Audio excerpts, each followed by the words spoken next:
El canibalismo es una de las prácticas más perturbadoras asociadas a la humanidad. La sola palabra provoca rechazo, incomodidad y silencio.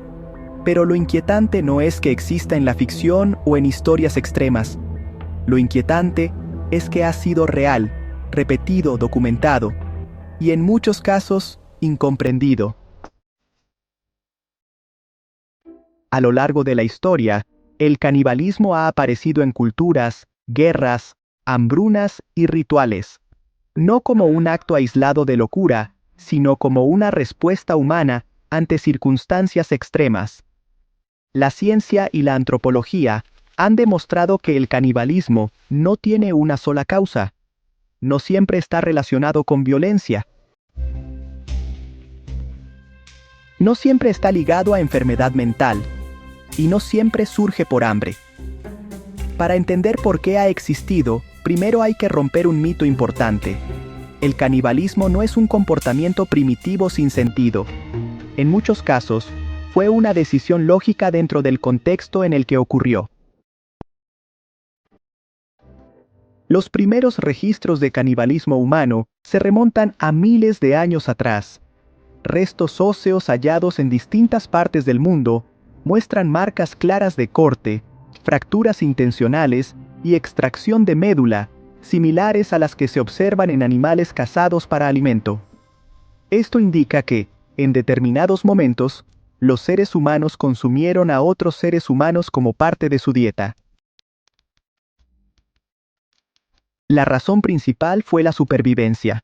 En épocas de escasez extrema, el cuerpo humano se convirtió en una fuente de nutrientes, no por elección moral, sino por necesidad biológica. Cuando no hay animales, cuando no hay plantas, cuando el clima destruye toda posibilidad de alimento, el instinto de supervivencia se impone. La ciencia llama a esto canibalismo de supervivencia. Uno de los aspectos más difíciles de aceptar es que el cerebro humano, bajo amenaza de muerte, puede normalizar casi cualquier acción. El hambre extrema altera el juicio, reduce la empatía y activa mecanismos primarios. En esas condiciones, las normas sociales pierden fuerza. Pero el canibalismo no siempre estuvo relacionado con el hambre.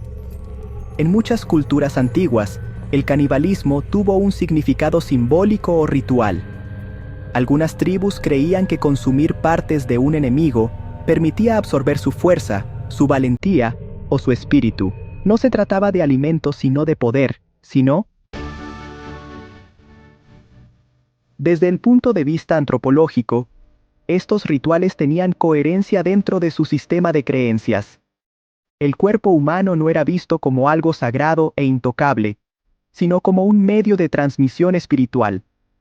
En otras culturas, el canibalismo estaba relacionado con el respeto hacia los muertos. Consumir a un familiar fallecido era una forma de mantenerlo dentro del grupo, de evitar que su cuerpo fuera devorado por animales o desapareciera en la tierra. Lo que hoy parece impensable, en ese contexto era un acto de conexión y continuidad. Otro tipo documentado es el canibalismo medicinal. Durante siglos, en distintas partes del mundo, se creyó que ciertas partes del cuerpo humano podían curar enfermedades. Polvos hechos con huesos, sangre seca o tejidos humanos fueron utilizados como remedios. Incluso en sociedades consideradas civilizadas, este tipo de canibalismo no estaba oculto ni condenado.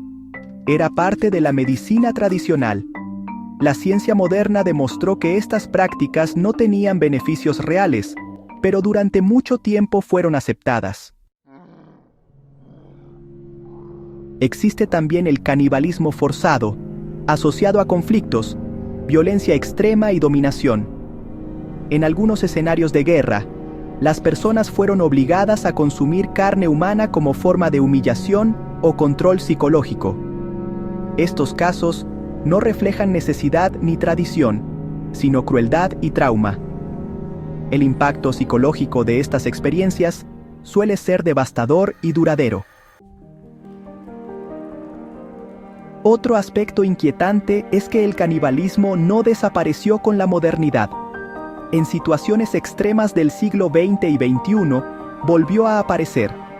Naufragios, accidentes en regiones aisladas, bloqueos prolongados y hambrunas masivas han llevado a grupos humanos a tomar decisiones impensables.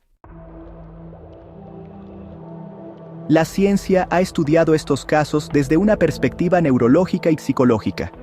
Cuando el cuerpo entra en inanición prolongada, el cerebro reduce las respuestas emocionales y prioriza la supervivencia. La percepción moral se debilita. No porque la persona deje de tener valores, sino porque el cerebro entra en modo de emergencia. Esto explica por qué personas comunes, sin antecedentes violentos, pueden verse envueltas en actos extremos bajo condiciones extremas. Sin embargo, el canibalismo también puede estar vinculado a trastornos mentales en casos aislados.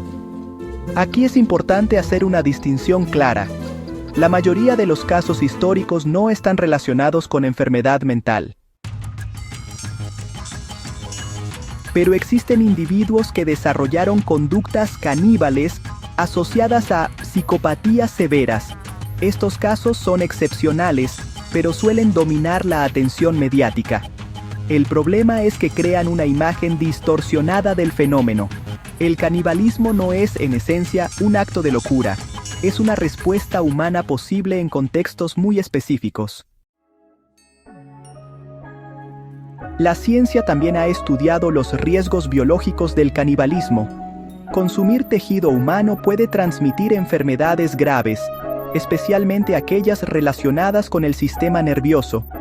Algunas comunidades que practicaron canibalismo ritual desarrollaron enfermedades neurológicas degenerativas, lo que llevó al abandono de estas prácticas.